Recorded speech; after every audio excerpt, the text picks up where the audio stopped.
welcome to the most fabulous night of the year. It's time for Kaylee and Connor's DawgNation Oscars. Oh yeah? How you like my Oscars wave? That picture of me, the eyes. I didn't pick the picture. I look like Robin Oppenheimer has just realized the consequences of his actions and is just, set off a chain event that will destroy the world. Well, in case you guys didn't pick up on it, this is the DawgNation Oscars, hosted by myself and Connor, who are coincidentally probably the only two people on the DawgNation staff who actually care or will watch the Oscars. So who better to do it than us? Of course, it's going to be a big weekend for cinema. I have seen a lot of the movies that are nominated. Big weekend, excited for it. And thought, why not add a little bit of cinema into the way we discuss the Georgia football program? I mean, and in case you guys didn't put it together, this is why Connor is wearing his suit and I'm wearing a dress, which is extremely uncomfortable, but I will do anything for the DawgNation audience because we're going all out for the DawgNation Oscars tonight, and we're so excited that you get to be a part of it. There are going to be 7 categories. The nominations were made by Connor, and then we had our own DawgNation Academy vote on these. Connor does not know who the winners are, so he's going to learn at the same time that you guys do, and I'm just absolutely so stoked. So let's get into our first category of the night. Connor, I would love for you to read the nominees for the best newcomer. Yeah, best newcomer, someone who's in their first year with the program. We have linebacker CJ Allen, kicker Peyton Woodring, wide receiver Dominic Lovett, wide receiver Ra Thomas, and offensive coordinator Mike Bobo. And Connor, I have to say that this one was almost unanimous. All but one voted for this person, and I don't think that there is any other participant that should earn the award for Best Newcomer. So the Oscar for Best Newcomer tonight goes to... Wow, CJ Allen. I'm really surprised by that. I thought, look, Jeff ran a great campaign for Peyton Woodring, hyping him up as like the next Justin Tucker, which he is not. But I think CJ Allen, you saw the impact that he had coming in as a freshman, starting for Jamon Dumas-Johnson when he got injured down the stretch. And you hear the way teammates talk about CJ Allen. I think this is a guy that is going to play, obviously, a very big role for Georgia in 2024.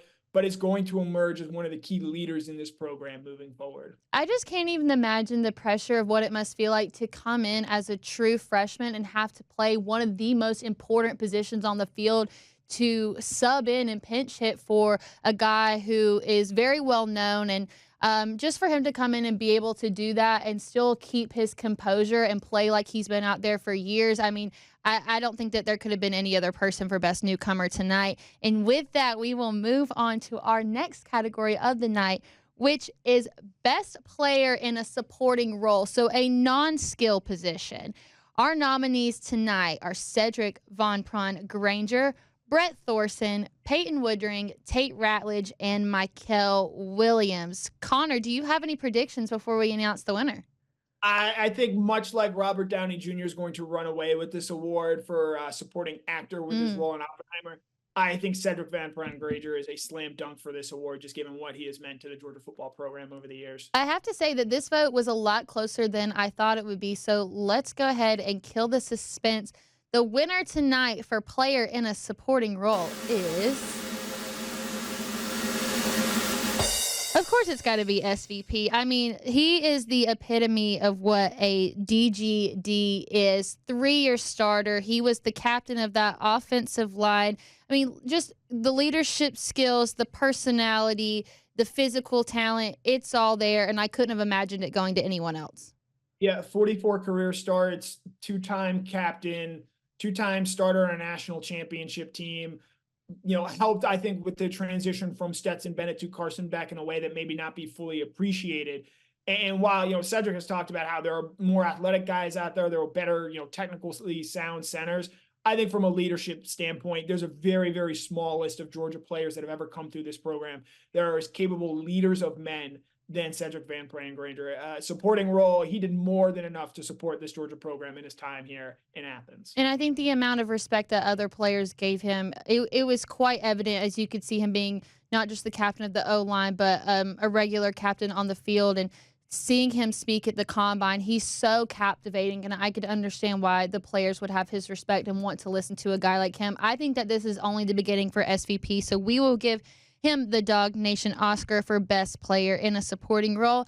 And now on to our next category. This is going to be Best Moment. And Connor, I would love for you to read the nominees if you can see them. Yeah, so we have Georgia seniors hitting the 50-win mark with their win over Florida State. Georgia breaking the SEC record for consecutive wins, which was 29. Kirby Smart sets the SEC record for most wins through his first 100 games. Brock Bowers returns to play just 26 days after tightrope surgery for Georgia's win over Ole Miss. And the Bulldogs have the biggest victory in bowl game history, beating Florida State by 60 points, breaking the record previously held by Georgia when they beat TCU by 58 points in the national championship game. I mean, Connor, I think that this category is absolutely stacked. So many landmarks hit this season. The fact that the UGA resume has all of these to pick from speaks volumes on just how special the 2023 season was. Yeah, much like adapted screenplay in this year's Oscars, it is really a loaded category, and I don't think that there is necessarily a wrong answer. But in my heart of hearts, I do believe there is a most right answer, and I will be interested in seeing if the Academy, in both instances, makes the correct decision. Well, let's go ahead and find out if that is the right answer. And the DawgNation Oscar for Best Moment goes to UGA breaks the record for most consecutive wins within the SEC. Connor, is that the one that you had in mind? No, the Academy got this one wrong. I'm not surprised here. I look, as someone who covered this team on a day in, day out basis, the period of time where Brock Bowers was injured was, every sort of day you had to ask about Brock or find some sort of new angle to talk about Brock Bowers in that ankle. And when he comes back against Ole Miss, just the electricity in that stadium that day, him catching a touchdown pass in that game, in the pouring rain. It was a big BLW weekend, brown liquor weather. For me, as someone who covered the team on a day-to-day basis, the 29 wins in a row are nice, but a lot of that, I think, it stemmed from previous Georgia teams. I think the biggest wins in that streak occurred during the 2021 national championship game and then obviously during the 2022 season. From my opinion, I would say that the Brock Bowers return was the biggest moment of the Georgia football season. So typically when someone wins an Oscar, they come up and they thank their agent and they thank the other nominees, and you didn't thank anybody. You're supposed to discuss how important the win is and how revolutionary it is, because how long is it going to be before another SEC program can top this? This is a historical moment for the UGA season. So Connor, I would like for you to say something nice about it before we move on to the next one. Look, it's an incredible achievement that ultimately came to an end in Georgia's loss to Alabama. And so maybe that is perhaps why I do not see this winning streak as the great achievement that my colleagues in the Academy certainly do. Yeah, I was going to say that is why we have the Academy and not just let you vote on it, Connor. All right, moving on. It is going to be Best Game of the Year. And Best Game nominees are Georgia versus Florida State in the largest bowl game win of all time. UGA versus Missouri, the game that I was coincidentally most nervous for this year. UGA's comeback win over Auburn at Auburn. And then we've got Georgia versus Florida, and then UGA versus Ole Miss. This was, I believe, everybody but one person, and that one person was me, selected the same answer for this. So let's go ahead and give the Oscar for the Best Game of the Year.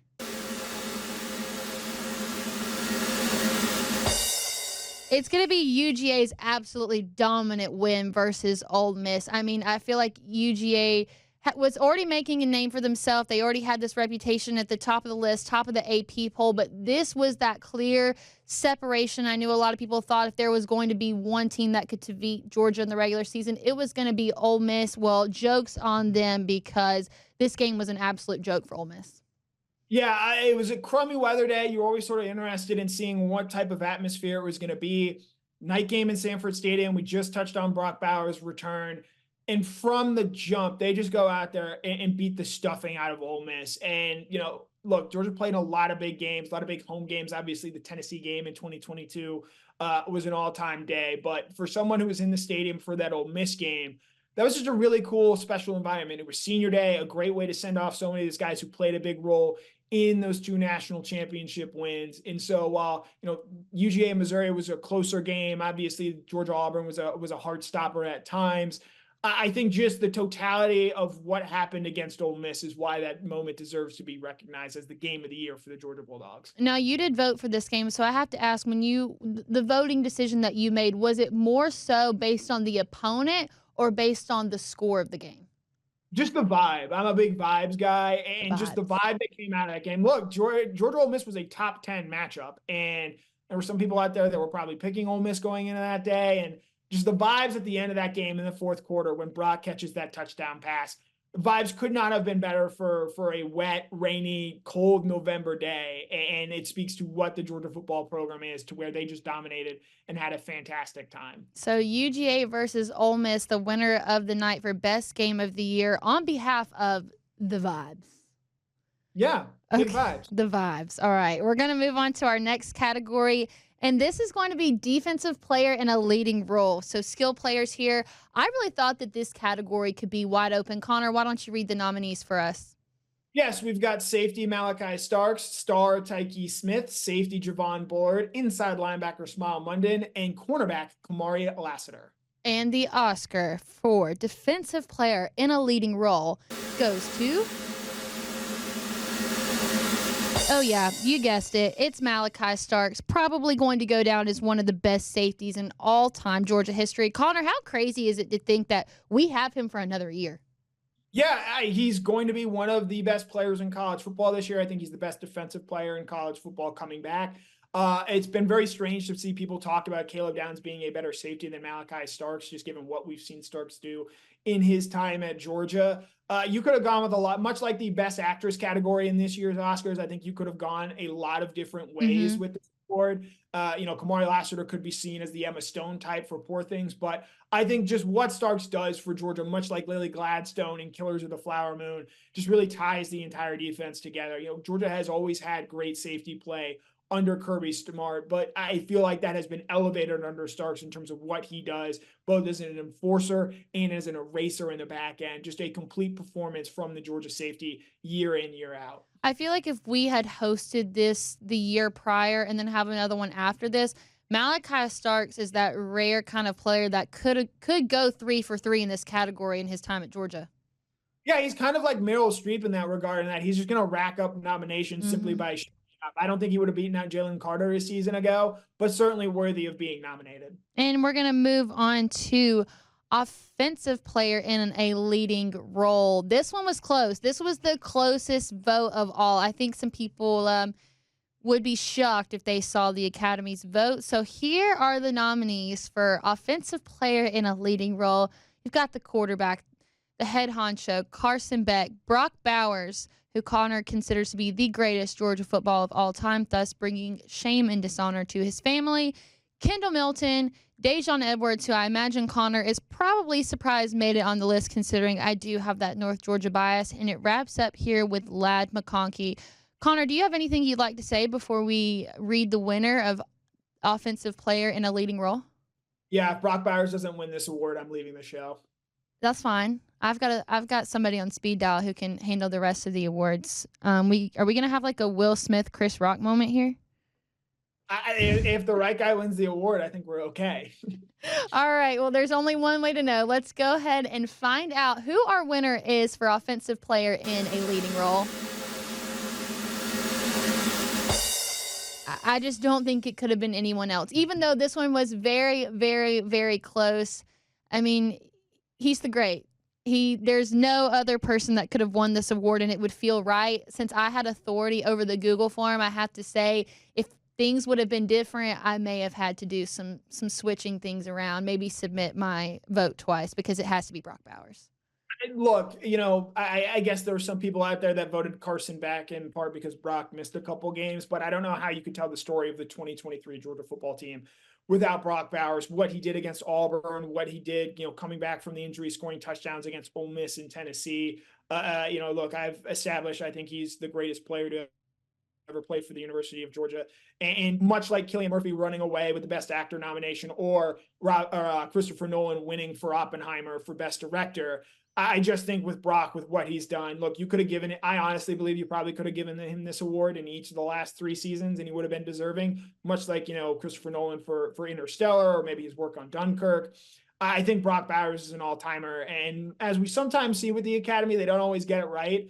But in what was his final season in Athens, I think Brock Bowers is more than deserving of winning the Best Actor award on offense. If Georgia players are Oscar nominees, is Brock Bowers the Oppenheimer, the clear front runner, the one that's been nominated for almost everything and seems like the sure thing? Is he the Oppenheimer of this Georgia football team? In my opinion, yes. However, based on the way the Academy voted, I don't think they necessarily see Brock in the same manner. I think that the voters are going to see Oppenheimer on Sunday. And now we're going to go to we've got a special award, but this is going to wrap up all of our Georgia football awards for the night. And this is the best individual play. This is like best picture.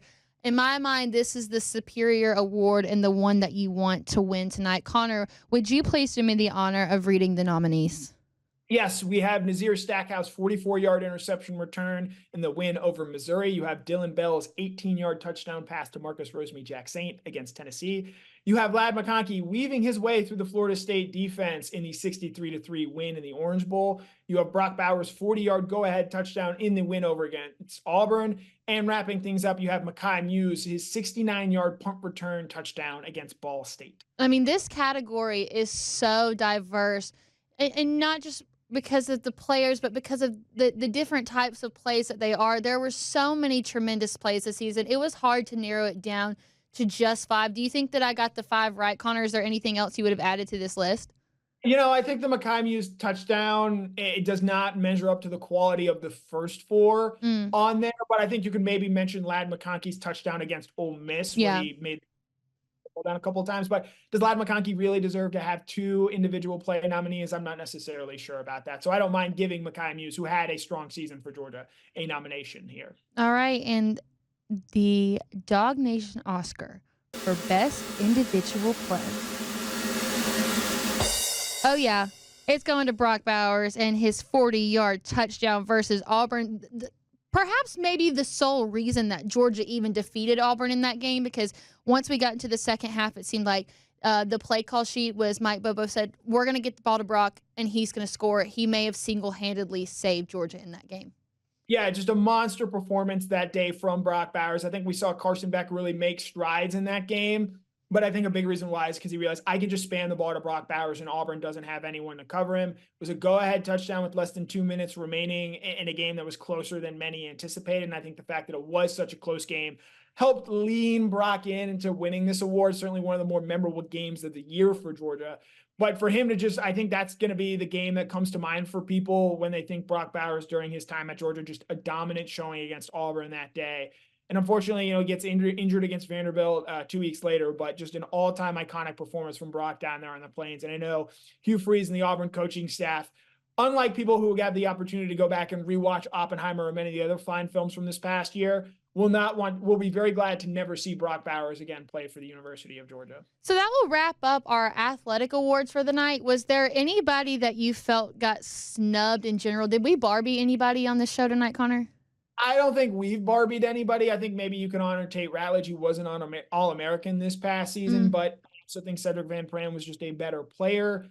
Maybe Ernest Green should have gotten a nomination in terms of best newcomer on the offensive line, but he was also a redshirt freshman, so that gets a little iffy there. But overall, I like to think we did a good job. However, if Brock had not taken home the awards that he deserved, I would have very vehemently disagreed with that. Well, if we would have had an award here for best mullet, I think that Tate Ratledge would have so easily claimed that. Easily. And not just best mullet on Georgia, best mullet and maybe, quite frankly, all of mullets right now. I don't know if I've seen a better mullet of anyone who is currently sporting a mullet than one Tate Ratledge. I've heard you make a lot of hot takes on this show, but that one's up there. I mean, who else has a great mullet right now, though? I mean, Cam Smith, maybe, but we'll see if he has that at the Masters in a few weeks. I think Tate is sort of owning the mullet right now. He's been owning the mullet. This is nothing new. Taylor Swift reference. So we do have one more award to give out tonight, and I would like for y'all to think of this as like the Lifetime Achievement Award. This was a unanimous vote, the only one of the entire night, and that is going to be the coolest person born today on March 7th. And the nominees are Melanie Mansell, a.k.a. Mama, Bryan Cranston, a terrific actor who has inspired generations, and Wanda Sykes. If you don't know who Wanda Sykes is, you should go ask your grandparents or go look on Google. But like I said, this was unanimous. I'll let you have some time to sit here and reflect and take a wild guess on who the coolest person born today, March 7th, might be. Well, I'm guessing it's not Bryan Cranston. So it's between Wanda Sykes of Curb Your Enthusiasm and Mama. And we know Mama's a big fan of ours, so I'd be very disappointed if she somehow doesn't win this award. Yeah, it would be really dirty of me to put her up here even for this nomination if she lost 8-0. But we're going to find out. And the Oscar for coolest person born on March 7th. A unanimous vote, the only one of the night. It is my mama, Melanie Mansell. It is her birthday today, and she is a diehard lover of the DawgNation offseason.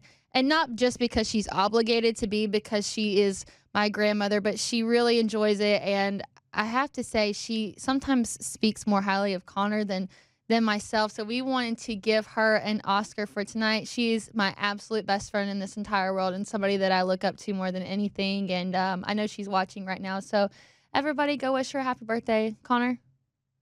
Very well deserving. Happy 21st birthday, Mama. Yes, it is her 21st again, I believe. Well, that is our first ever DawgNation Oscars. Connor, how are you feeling after this? I'm elated. I'm going to hit the after parties and just go relax after a very stressful campaign season. Yeah, I cannot wait to get into my normal everyday clothes. It has been an absolute pleasure to host this event tonight with you. I couldn't have imagined doing it with someone else. And who knows, maybe one day somebody will see this and they're like, oh, we need to have them as our next Oscars host. How cool would that be? No, the last time they had two people host the Oscars together was James Franco and Anne Hathaway. Oh, and that was terrible. Yeah.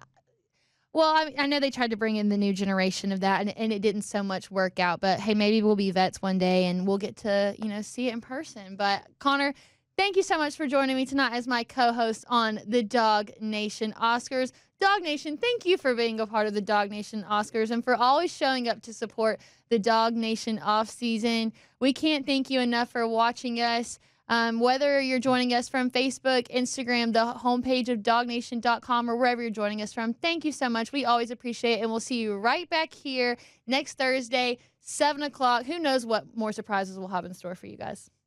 Very much looking forward to it.